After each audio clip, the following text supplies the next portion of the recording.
Hey folks, hello, hello, hello, hello. How are you? Today I'm going to do another one of my continuous line drawings, but I thought I'd do a little different this time in that I'm going to go real time, right? So that you'll see exactly how long this takes. It might be a long one. If you can hang out for a while, you see how I do this, and you also get to know a little bit more exactly on how I actually accomplish this. And I also thought, usually when I look at an image, I have it actually right up here on an iPad, and I'll take a look. I'll look at it through the iPad here. But today, I want you to see what my thinking is like, and how I might say unperfect this way is, but also how it helps as well in trying to capture everything that I need to capture. I won't babble anymore because I want to start here. So I found this image online.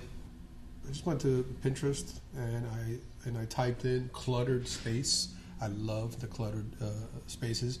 I'll talk more about it as to why as I begin this. And this is pretty cool. It's an artist. I am sorry to say that I'm not sure who the artist is. I should do a little bit more research and find out because his paintings are quite beautiful. I promise I will look that up, and I'll probably put it in the comments a little later on. But I'm going to show you how I do this, how I go about this. All right, so the first thing that I'm thinking about is the format.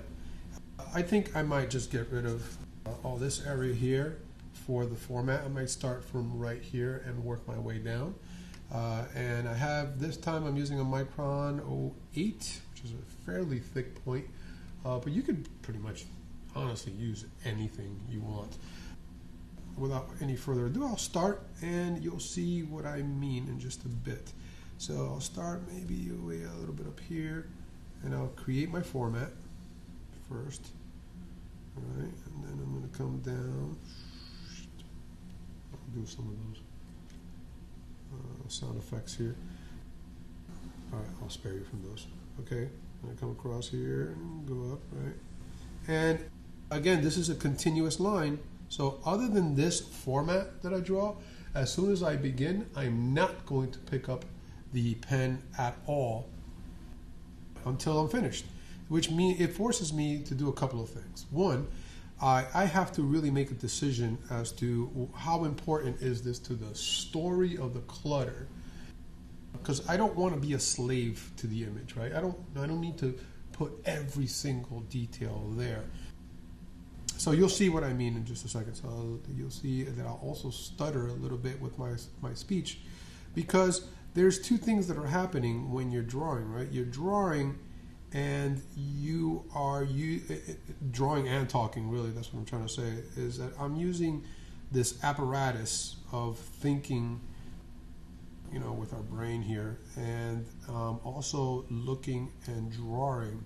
So even now I could feel myself slowing down and having to have this conversation with you, because I need to be very active in what I'm looking at. Speaking of active, I was just a little while ago, I was talking to a student on how to hold a pencil. And I'll tell you that I saw the student they had their elbows planted on the table while they were drawing, and they were really kind of struggling with creating the image. I think they were drawing a nose. Really struggling with the image, and part of it is because, for lack of a better term, or maybe it is a good term that I like to think about, is that you want to be kind of athletic in the way you are using your senses and your drawing material. So what do I mean by that? The eyes, in my case, the eyes have to be really athletic in that, where I'm constantly looking across, looking up and down, making sure that this is where it's supposed to be. So like if I'm looking at this part right here of this frame right here, I'm also looking across here, making sure where, okay, this line is above that line. So I got to take that into consideration. Even though I already drew that, right? I don't just draw and forget, or draw and forget it, right? No, I keep going, and I keep going back to these things here.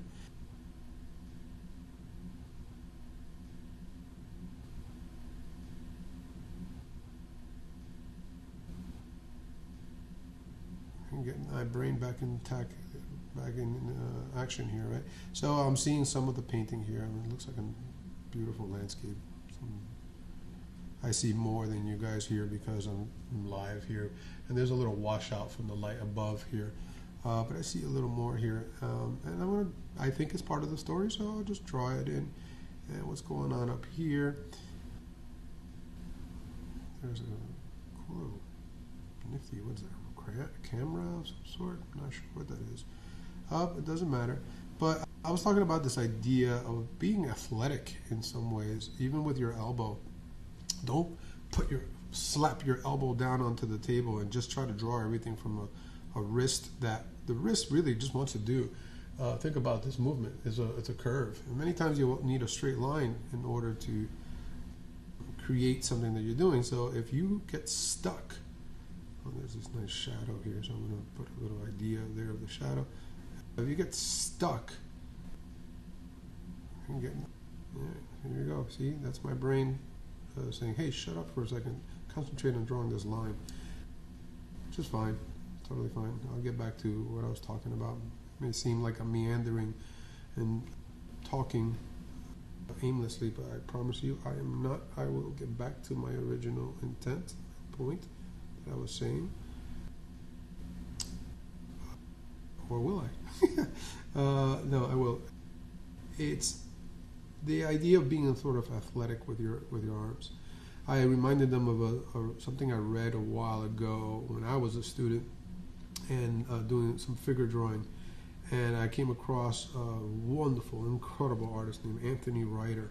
It's a great book on figure drawing, and he had mentioned in this book this idea that, I'm probably going to paraphrase here, but the idea of, if you ever watch an artist draw, a professional artist, a really good artist, many times if you were to imagine, if you took away their mark making tool, their paintbrush, their pencil or whatever they're using to make a mark, if you were to take that away and you would take away the canvas or the paper, many times in the beginning of a drawing, it looks like they're swatting away flies. And that's the point that I'm trying to say, in that there's this athleticism in a way of drawing, especially in the beginning. Now, I'm doing what's called continuous line drawing, which is a little bit different than the way you would approach that. And it's going to have a different feel for sure than that kind of drawing that I'm talking about. But still, you want to be active. That's really what I'm trying to tell you here. So you want to be active in some way. And in this way, my eyes are very, very, very active. So I'm thinking about where does this line go in relation to something else that I already drew. Your eyes are constantly changing and moving. Very, like I said, very, very active. Yeah, there's that cool little stuffed raccoon over here. Hey, raccoony. I think part of this little story here of this drawing, I would definitely want to include it. So yeah, continuous line drawing. I've fallen in love with this way of doing things. I think part of it's very, very, very challenging. I still recommend it highly to any beginner as well, no matter how quote unquote bad you think it's going to look, because that bad sometimes is actually looks really, really, really cool. I remember, just talking out loud here, I remember years ago going to this is down in New York, down the Tribeca area, and I found these artists that were recreating family photographs from clients, and they were very, very good painters, very, very good painters. But there was something about the idea of how they were really doing such a good job at being true to the photograph that it kind of lost this sort of, shall I say, artistic merit. And again, these artists were extremely good. I'm not trying to take anything away from what they were doing. It's just there was this sense of copying the photograph to such an extent that it kind of lost this sort of, I don't know, like this art to it. And I get it. Trust me, I get it. I want to kind of, shall I say the word, show off in some ways, and look how good I can see certain things. I'm reminded of a story that a teacher of mine had told me when I was in college. He shared a story about, and again, I'm going to butcher these stories, but about a brush master and taking on a student. And the student would approach the master and say, "Please, master, teach me how to use the brush." And eventually the master would say, "Okay, fine, but I'm going to teach you the stages of creativity, or stages of art." And he would proceed to teach the student how to hold a brush, how to make certain marks. And he would talk about how this stage, the first stage of creativity, is one in which you don't know what you're doing, and you are trying to master the basics of something. Like I said, holding the brush. How do you hold a brush properly? How do you make a certain kind of mark, a long mark, a short mark, right? So these are, it's pretty difficult to do. That's stage one. You spend enough time in stage one, eventually, of course, you're going to get good at it. And the brush master would say, stage two, the most provocative stage. It was one of the most difficult stages.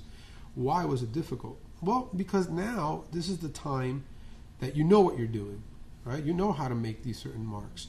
But you also get something good, which is what? Like, you'll get the accolades.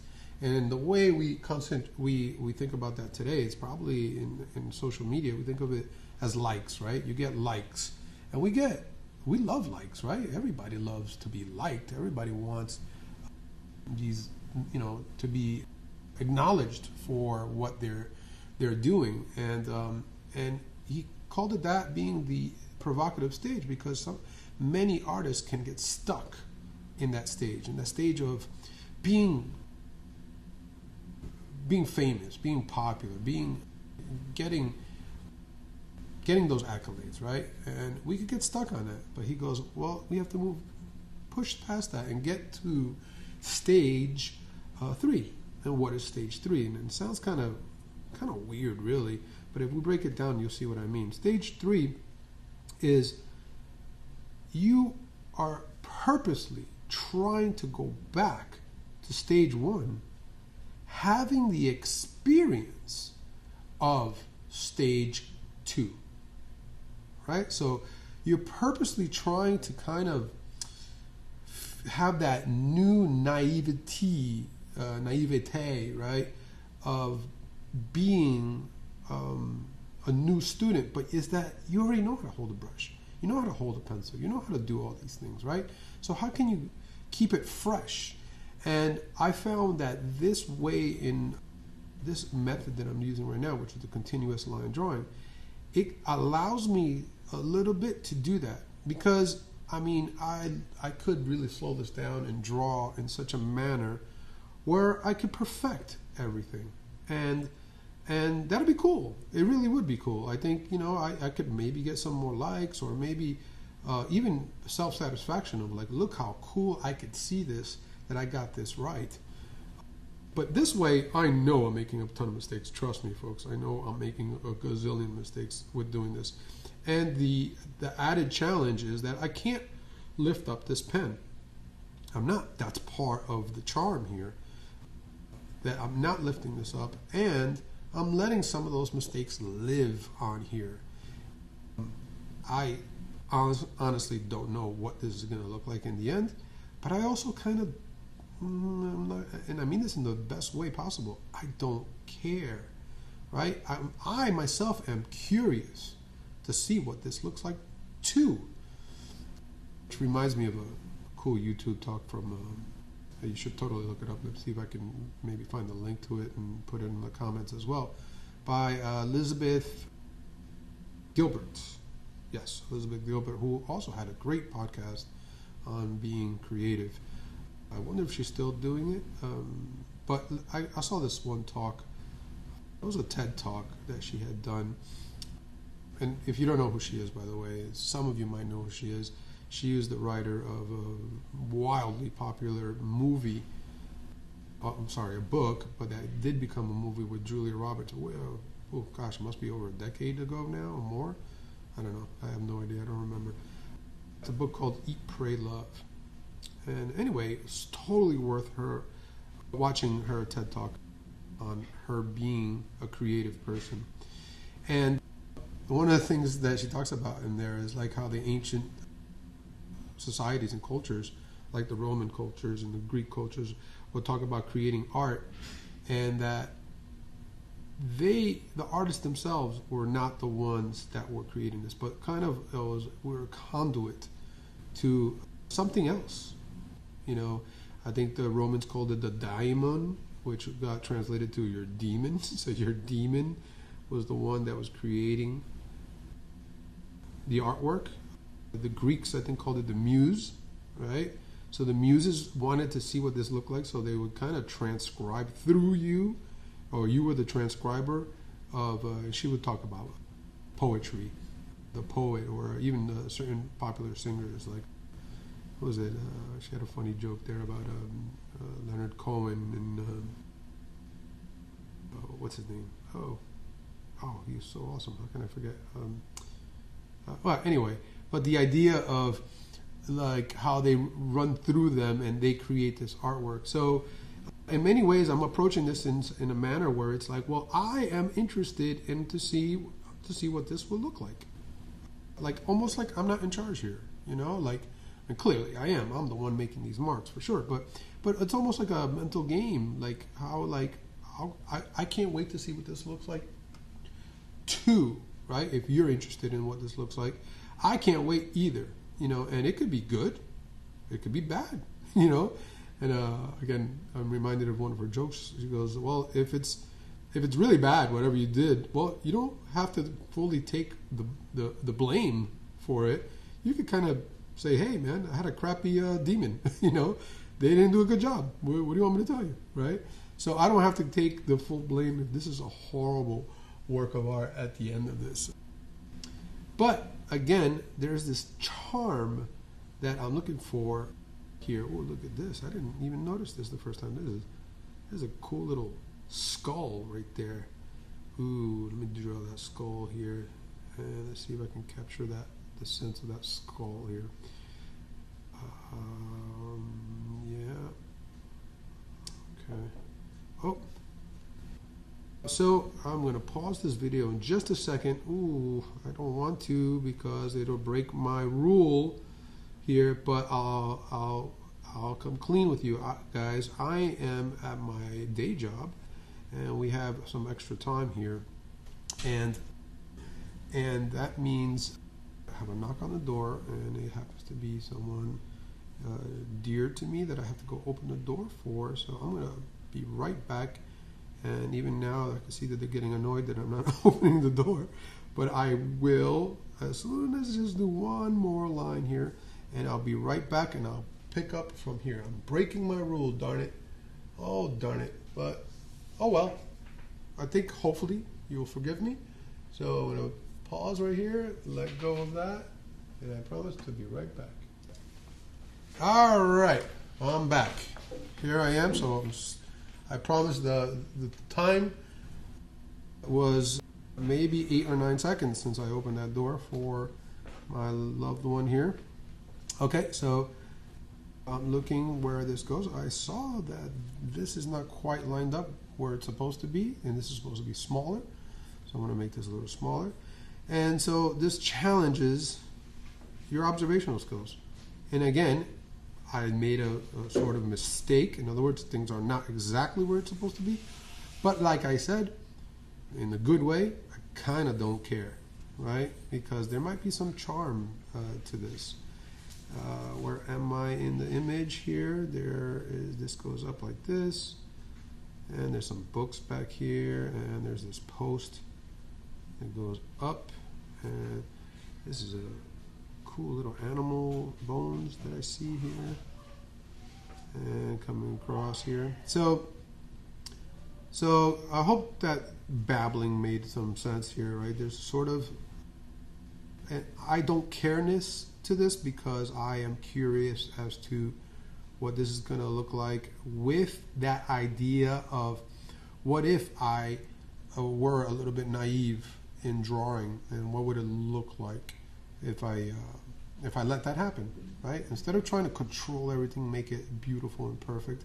And believe me, folks, that is important too, right? You know, as an artist, early on, you want to challenge your observational skills. You want to make sure it's pretty spot on, and so you want to be as accurate as you can be. And honestly, I am trying to be pretty accurate here, but I'm also being way more forgiving than if I were in a more academic setting, in the sense of trying to get things perfect here, and I'm not worried about that. Here I am putting some values down. They're wrong, but this will give me a sense of structure here. Oh, we got another person at the door, and wow, I'm busy. Give me 1 second. I guess I have to. I should have started this video earlier. I'm going to pause here, and let me do this. Well, there you go. I broke the rule twice. Sue me. Well, don't sue me. All right. Sue me, but right back to it. So here I go. And I might be just a little annoyed. But oh well. That's part of life, right? We are here drawing.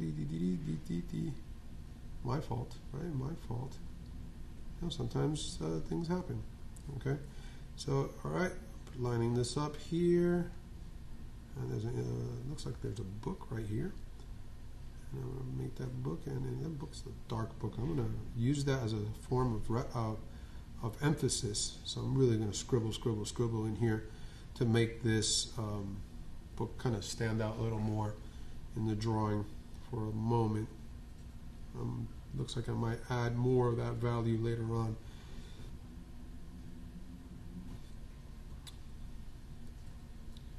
There I go here. All right. Building this. So as of late, I've been following this form of art, I guess, this continuous line. And again, really it has to do with what I mentioned before, this idea of stage 3. I am a seasoned artist. I've been in the arts for quite a few years now.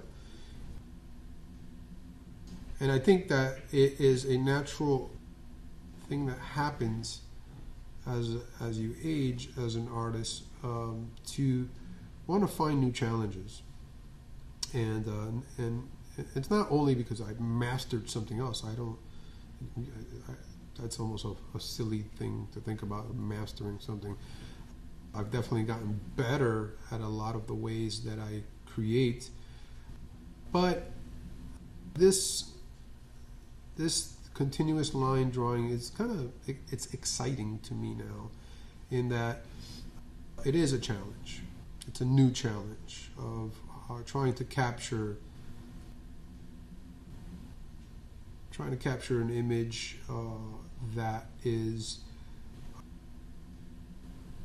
You see that pausing in my talking, right?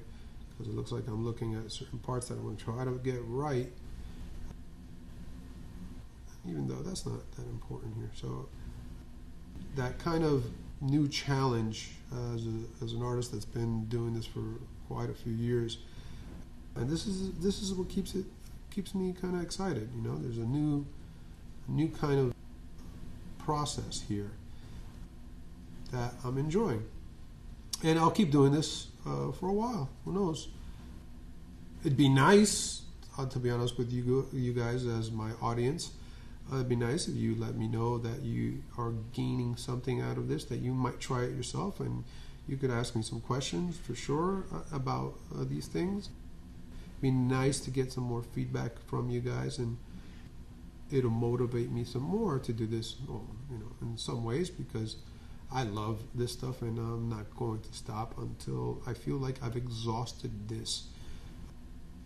And I try to find what it is that this is giving me. Like what is it satisfying in me as I learn this? And there is definitely things that it's doing to me, and that what it is doing to me is that I'm okay with mistakes now. I'm okay with, like, maybe something's not going to be perfect as an artwork, and I can let go of it, and then I don't know, you can go back to it, or my favorite thing solution is to do another one. Just do another artwork. Oh, that one didn't work out well, so what? Do another one. There's no rules to this stuff as far as that's concerned. Well, we'll just do another one. Maybe it'll be better. Many times it is, There's always an evolution to what happens in these artworks. So just do another one. No big deal. Yeah, these are interesting little things here. What else can you do? You can go back to a work of art. There's a painting on my website, which I'm particularly kind of fond of, and it's rare that I am satisfied with an artwork, because as an artist, you always find the little mistakes, Not realizing that, hey, you didn't fully create this, right? As the story I was telling you before, there's something else working on this in some weird way. Some other creature, some other demon, some other spirit, whatever. The muse was working through you. So this idea of being modest is cool, but sometimes you don't have to be so modest, because something else, some other thing created that. So there's a particular work of art that I'm kind of fond of, and it came through me. But again, I say that with humility, as much humility as I can, because it's an artwork that has a sentimental value. And as I edit this video and post it later on, maybe while I'm talking about it, I'll find it.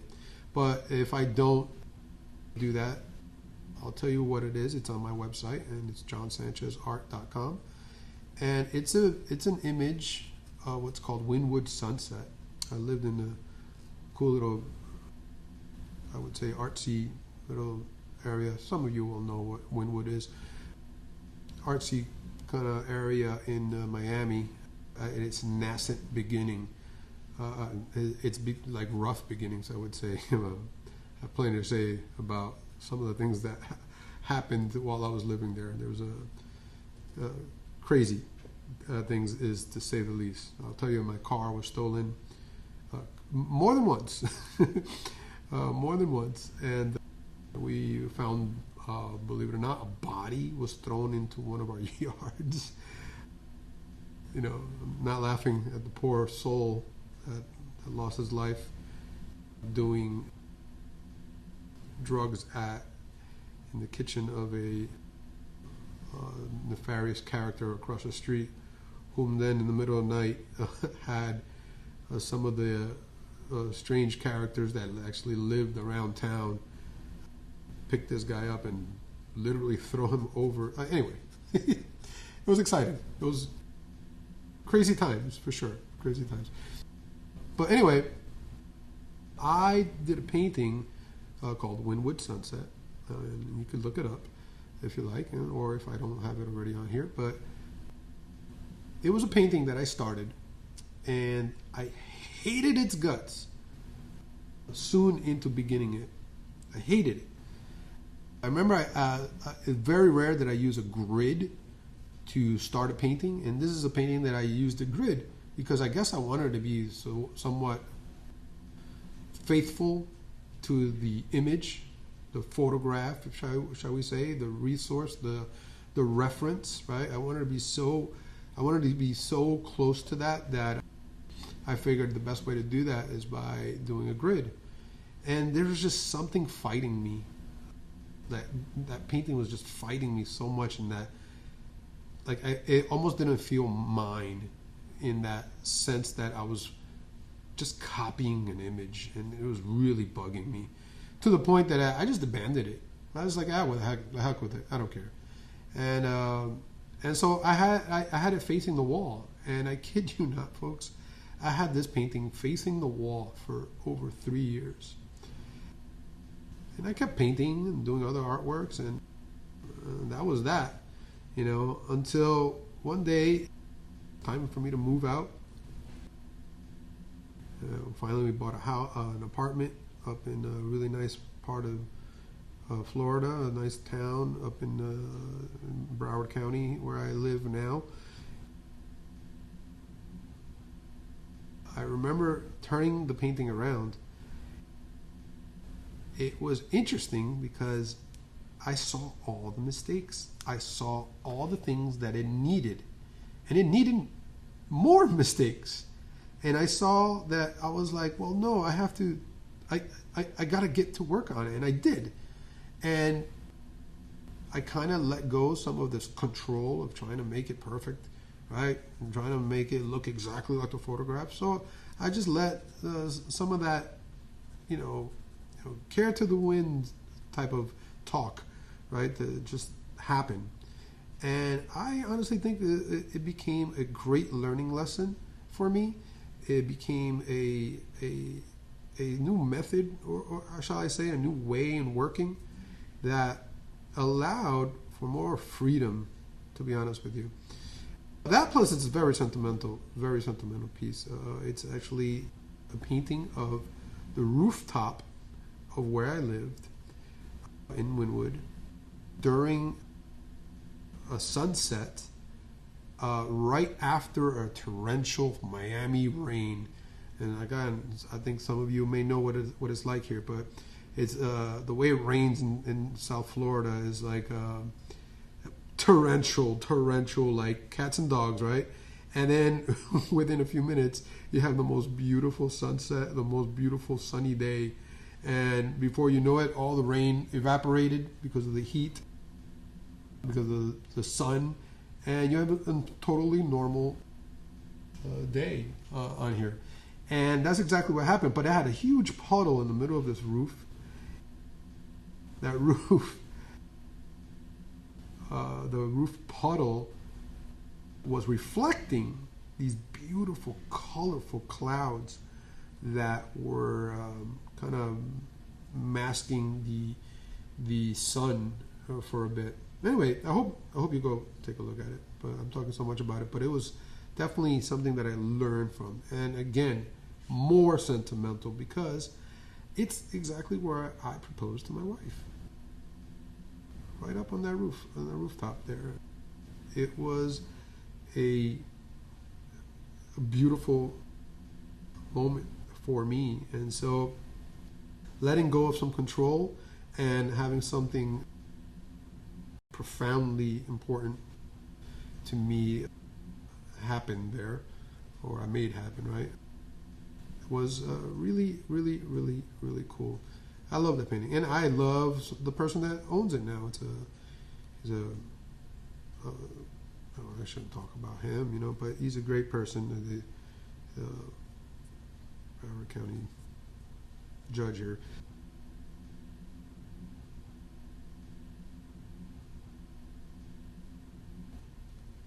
And there is where I meant to tell you that I learned from letting go of the piece, and not only letting go, but then coming back to it and seeing with fresh eyes what the issue is, right? What the problem was, and fixing it.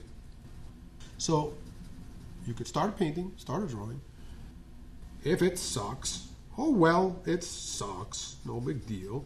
But if you like it, cool, keep going. And again, if it sucks, go back to it if you want to, or not, no big deal. where am I in the painting? I'm kind of over here right now, right? And how much time? We don't know. We're about 37 minutes in. About 35 minutes in. Okay. So let's do this. And I'm scribbling and just trying to get that value in there. Not trying to be perfect in any sort of way. I know that there's value going on here. Wow, so I definitely rambled for a while, right? And here I go, there's some more darkness here. And what is happening here? That's a cool thing. These kind of images I love. I'll tell you why. It's honestly a bit of a reaction that I have. It comes from a few places.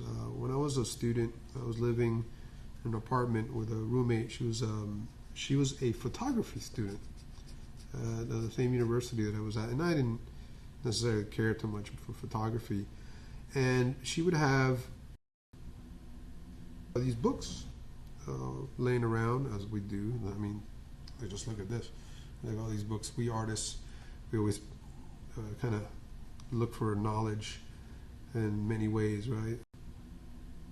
We definitely have a clutter of books. My wife would tell you the same thing, that I got so many books at home. I should do a drawing of that clutter soon. But anyway, I digress. Going back to this idea, I was living with this photography student, and she had these awesome books laying around.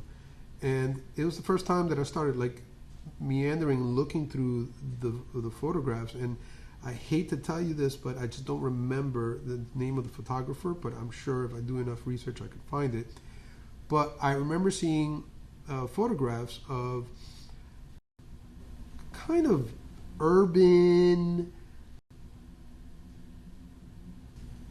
candid pictures of young people living in, I'm not going to say squalor, but living I want to say like a punk existence. They were a bunch of friends partying, living in a kind of messed up homes, and this is in London. And it was this like sort of charged environment that I really enjoyed looking at. It's totally interesting. I'm kind of blanking on a few things because, again, my brain is competing, but I'm also thinking of other things. There was a teacher who was not my teacher, a photography teacher at the school, whom I became personal friends with her kids as well, and she's a legend down here, Peggy Nolan, who photographs that kind of environment too. There's a sort of home chaos. Gosh, I want to say the word punk rock, but like there's this sort of counter perfect feeling in imagery that I just found, I don't know, charge for me. It was exciting. It wasn't like, it was almost giving a, how should I say it, giving an okay to exist the way you are for a while, instead of being perfect. And when I think of this in image making, or I think of this in like, let's think interior design. That is probably the best way I can describe this. If you look at interior design magazines or architectural magazines, lots of times they're showing the most beautiful, like perfectly boring images of these perfectly manicured places that are just boring for me, okay? I'm not saying they're not beautiful, but you know, I live in a neighborhood that there's quite a few of these houses that have these boring like houses, I don't know, or you know, or structures that are perfectly boring. I keep saying that, and they look like, I don't know, like what's the style that I'm talking about? They look like, cube containers that are just boring. And sure, there's you hire a bunch of interior designers in there, and I'm not trying to say anything bad about the profession, but they all want to compete to be the most boring. Have I said this enough? It's just blah. Lots of grays and neutrals in there, and like it just feels so vacuous, or I like to say it looks like a mausoleum. A lot of these places, and don't get me wrong, they're clean and beautiful and worth gazillion dollars, but there's just something about the clutter in these photographs that I'm talking about, that I ran across in my roommate's books on certain artists. And there was this sense of lived in spaces, places that are being used, and that really kind of like just made me feel like that I could connect to this stuff, because truth be told, I don't come from that world. I don't have the millions of dollars to build big gray mausoleum boxes and hire interior designers to make these gray, boring, perfectly symmetrical, perfectly squared things. I don't come from that. I come from, things don't work all the time, or we got to fix that, or we don't have enough money to fix that right now, so we're going to have to fix it somehow, and it's not going to look pretty for a while until we can. And it sucks, but I get it, like it's like I wish I had the money to make it gray and boring, but I don't. So I have to live with the colorful, mix match of things, and not everything matches in the living room. Things are just kind of used and cluttered, and well, so be it. And that's the way, like, I look at that. So when I look around and I'm drawing these images, I look for that. I look for this idea of being used. Other than the artist kind of looking like he's posed there, I'm not saying anything bad there, but like, there's this sort of sense of, this place is used. This past summer, we went to Madrid, and I got something off my bucket list, and that was going to the studio of Joaquin Sorolla. And I almost wish like they didn't touch it. I wish that they left it kind of dirty, but still it had that spirit of how he used to use the space, and that was almost more exciting. This reminds me too of one years ago in the Metropolitan Museum of Art. I remember I went to go see some art, as you do at the museum, right? I go see some art. And I remember that I ran across a show of these terracotta kind of replicas or copies of some of the Greek and Roman sculptures. And they were so rough, so gestural, so full of life that I think I preferred those over the actual finished pieces of those sculptures. There was this roughness, this fun roughness to it. It's like, this is being used, Again, totally cool if, here's the irony, right? Here's the super irony.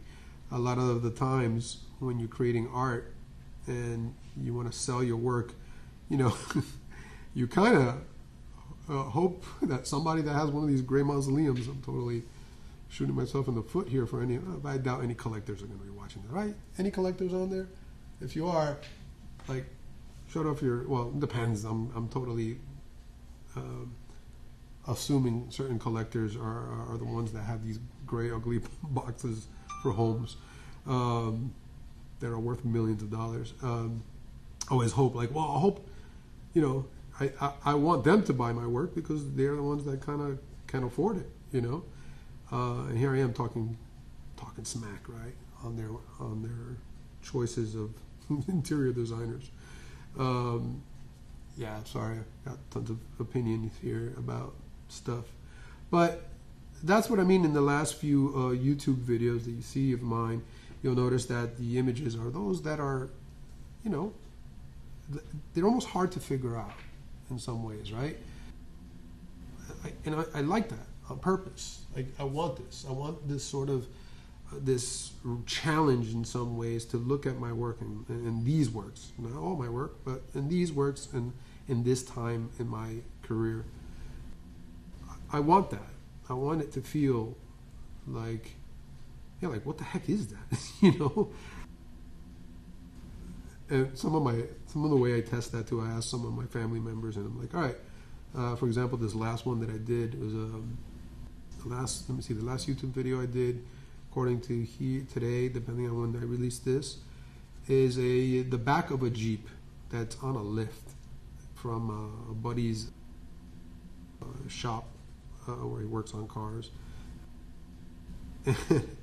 And I gave it to some of my family members, and I said, all right, what is this? And I love it when they're like, what is that? I don't know. I can't figure it. Is it a monster? No. Is it a, what is it? Is it a, what did I get for the Jeep? Is it a, I don't know. Things that were not a Jeep. And I loved it, you know. But once they realize it's a Jeep, they cannot unsee it. They'll see that it's a Jeep. And why do I want to do that? Because it goes back to that spirit that I'm talking about. It's sort of like, yeah, it's a freaking mess. And sometimes we are messes in life.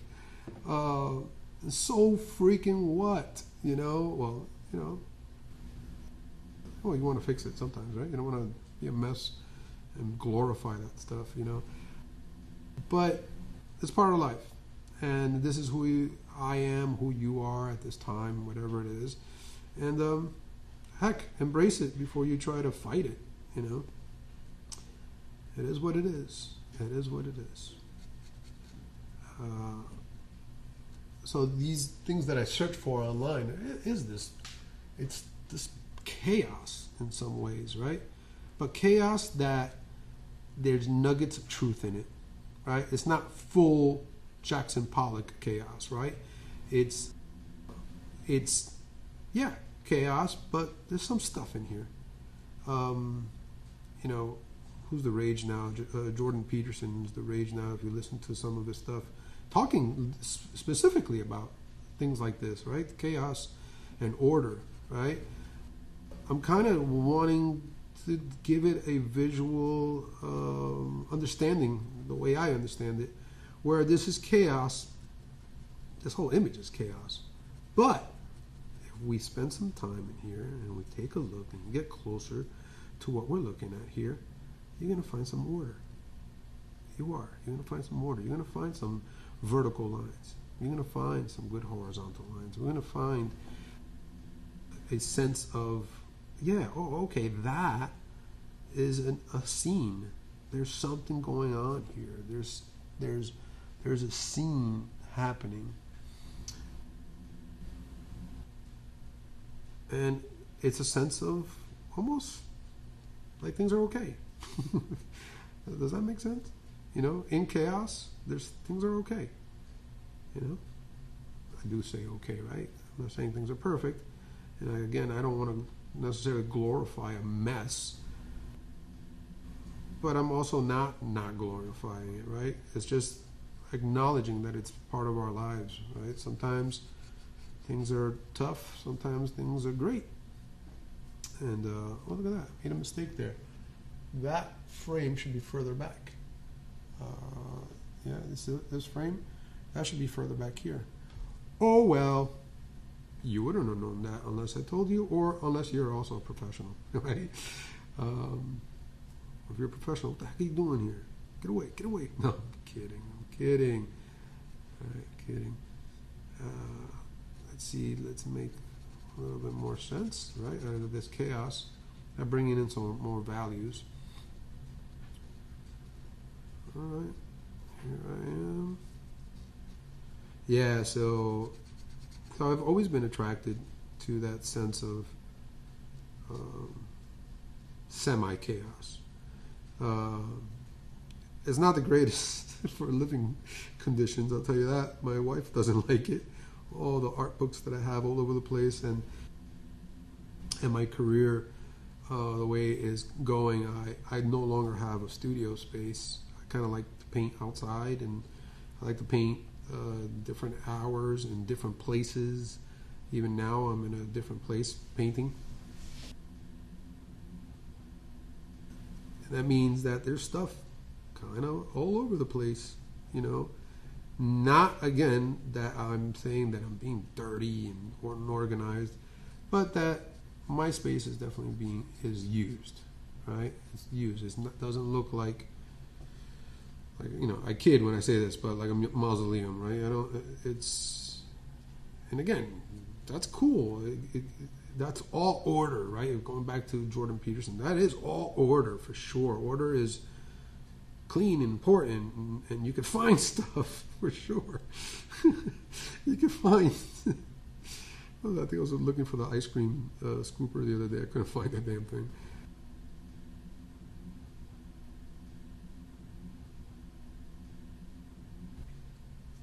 There's the little dog's ears right there.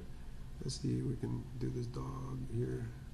Put him again a little too close to his master, but oh well. Let's see, and there's a dark space here. But yes, I digress. I go back to this idea that I like used spaces, and that's why you see these images coming around until I'm over it, right? Until I'm over it, and then who knows? Maybe I need more order. I might go back to let's try to do some more orderly stuff, and it'd actually be an interesting challenge, to be honest with you, to control the chaos completely. What would be the opposite of this kind of work? Clean, right? Using some maybe some tape to make some good, clean, straight lines. That'd be interesting. And I've thought of that for sure. I have. And who knows? Maybe I will after I exhaust this chaos for a while. What do you guys think about that? I'm curious. How do you live? How do you embrace your current condition in life here? Let's see. Look at this rug. Wow, I'm not going to be able to do exactly what that rug has, so I'm going to put some design here.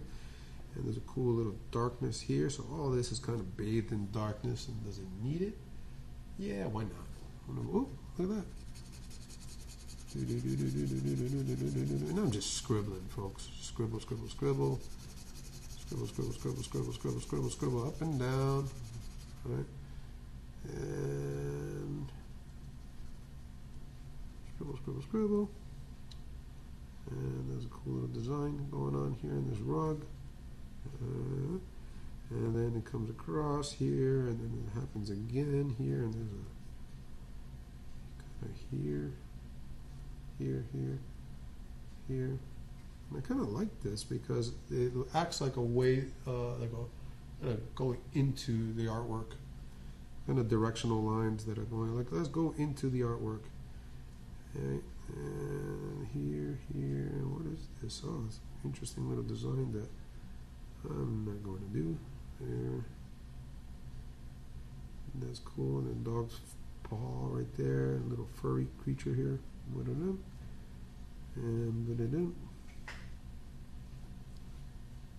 And I'm almost done here. I'll be done pretty soon. Because that's where my energy is, right? I could spend, how long have I been doing this? This is 54 minutes in for this. The last one was an hour and 36 minutes. I probably won't spend as much time on this one. I think I'm going to be done pretty soon because, like I said, my energy level is what it is. And we'll do this here, here.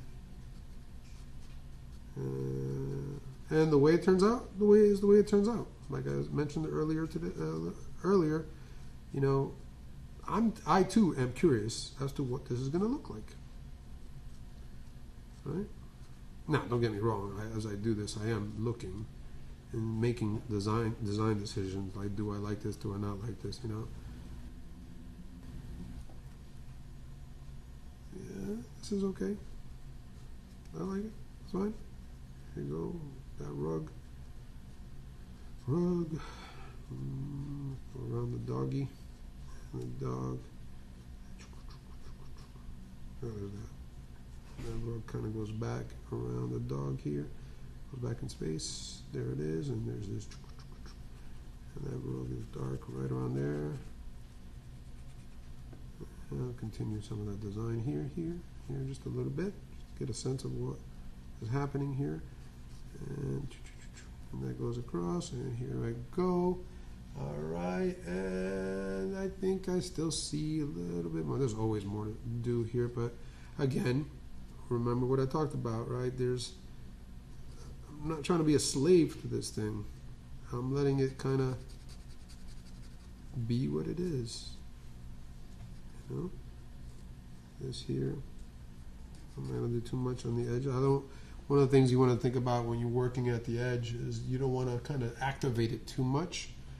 I don't know who I learned it from, but when you activate the edge, it's like you're reminding the viewer that, you know, they have things to do. And as an artist, you're kind of creating a world that you want people to hang out in.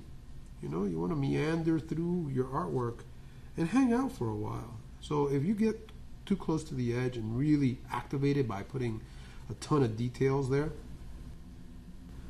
that could backfire on you, unless you want them to go, right? Actually, now I remember. Has anybody, if you haven't read this book, go get this book right now.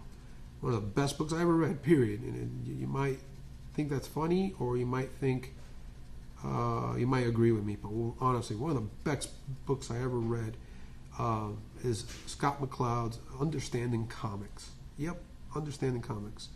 And where he talks about differences in cultures and creating storytelling in images, and we looked at the Eastern, like Japanese comic books, and how if they wanted you to go to the next page, they would completely activate the edge. They would just draw a line that goes straight across, and you had no choice but to go to the next page. And that made you turn the page by activating the edge.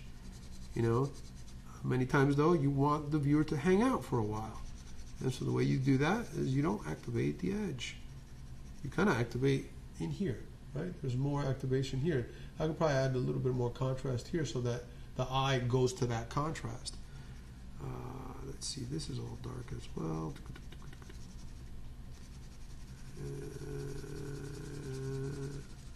I'm just kind of scribbling, not trying to be perfect. Right? Chaos, chaos, chaos, chaos, chaos. Inside the order. Chaos inside the order here. Right? Again, I could probably be a little neater. I should be a little neater. What's going on up here? Some antlers. Cool. What a cool space. Alright. I'll finish this up pretty soon here. Activating the edge a little bit there, but not too much. There it is. And I'm coming down. Made that dark. Let's make this a little darker. Give it some. These values will give the artwork some more structure. Here it is. And that's an interesting little badger, or what is that? Oh, wild ferret or something? You can tell I know a lot about animals, huh? Come over here. There's that raccoon. Darken that, again giving this a little bit more structure. Well folks, I'm just about to finish up. I hope that I've been able to impart some information that you find useful. I really hope that you let me know, you know, either way. Did you like the information? Did I babble? I feel like I do that sometimes.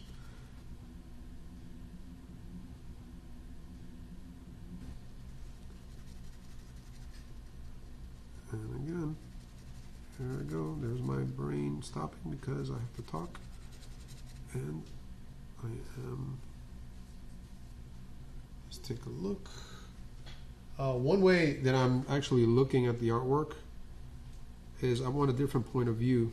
And I'm actually looking at the screen to look at the artwork. So I can get a different point of view. Going back to the artist here because I felt like there's needs to be a little bit more contrast. Ooh, I covered his ear. There's a mistake. Oops. Oh well. And his jacket is a little dark.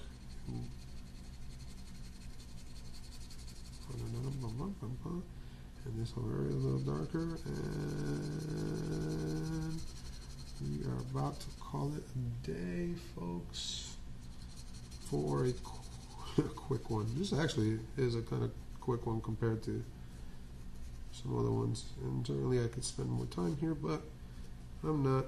And this cool design here. And I like that it's pointing toward back into the design, back into the artwork. So it works. Dark. What else? Here we go.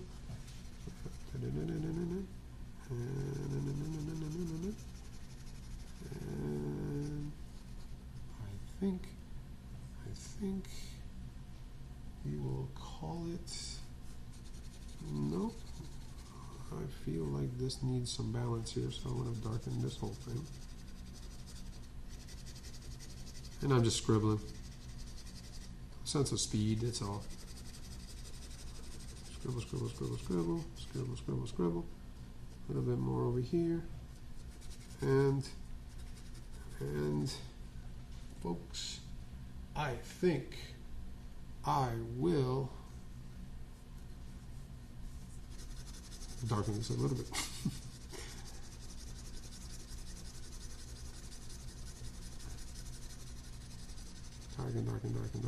Darken.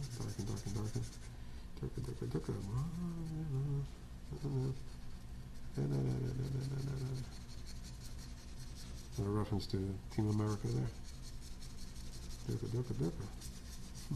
America. Okay. Enough of my corny jokes. Let us call this one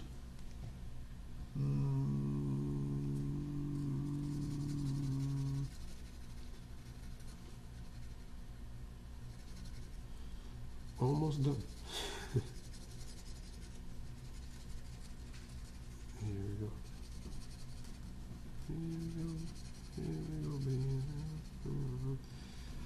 I hope you can leave me some comments.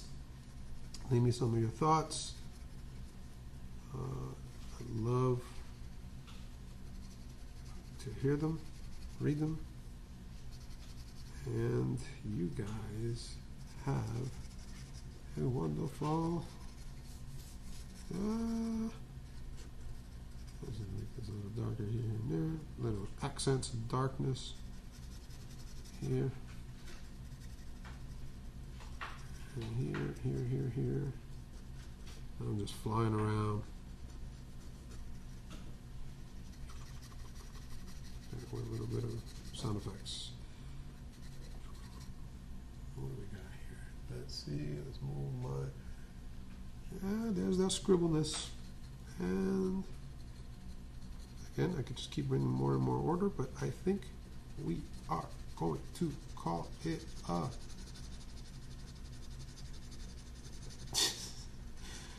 Is it ever done?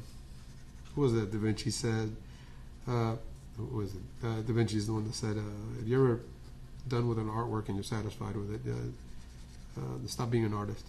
Right? We're almost never satisfied. And one more story that I want to tell you, and I promise I'll be done. I remember hearing the idea of the song from Bruce Springsteen that he won an Academy Award for, the Philadelphia, Streets of Philadelphia, right? And how I think he had the producers or whatever wanting to listen to it, and Bruce plays it for them in a very simple manner, and it's basically almost unaltered to the way it came out. And you know, they're listening to it and they love it. But Bruce is kind of like the artist, you know, the artist in that, you know, oh, well, you know what? I'm going to bring in some horns in this section, and I'm going to bring in some drum. And they all said, no, stop. It's perfect the way it is. And as artists, we could totally overwork a piece. You know, it'll look good for a while, and then you just keep working and working and working. And next thing you know, you just kind of destroy the piece. And that in itself is a challenge. I personally am lucky to have my wife. Many times is the one that comes around and goes, hey, all right, stop. Done. You know, I remember as a kid, I said one story, right? I know. So I'll get one more story. This is about Bob Ross. In the good old Bob Ross. I remember watching as a kid Inspector Gadget and Bob Ross. I think it was in that order. And I would eat these cool little wafer chocolate rolled up things that I love doing. It was almost a ritual. And I would watch Bob Ross, and I remember yelling at the television. Me, who I knew nothing about painting or art or anything, but me as a layperson, I remember kind of going, all right, you're done. That's it. It looks good just like that. Don't add another friend. Don't add another tree, please. You know, and yelling at the TV, stop. It looks good like that. So it was it's an ongoing battle as artists, right? Because we have so much fun doing this stuff that sometimes you just don't want to stop. But I promise that I will stop. Just a moment. Here I am, fighting myself here. All right. I'm down here. And there's a little gray going on here. And make a little bit more contrast here. And I will call this one done. I'm going to put my name right here. Bum, bum, bum. Thank you so much for watching.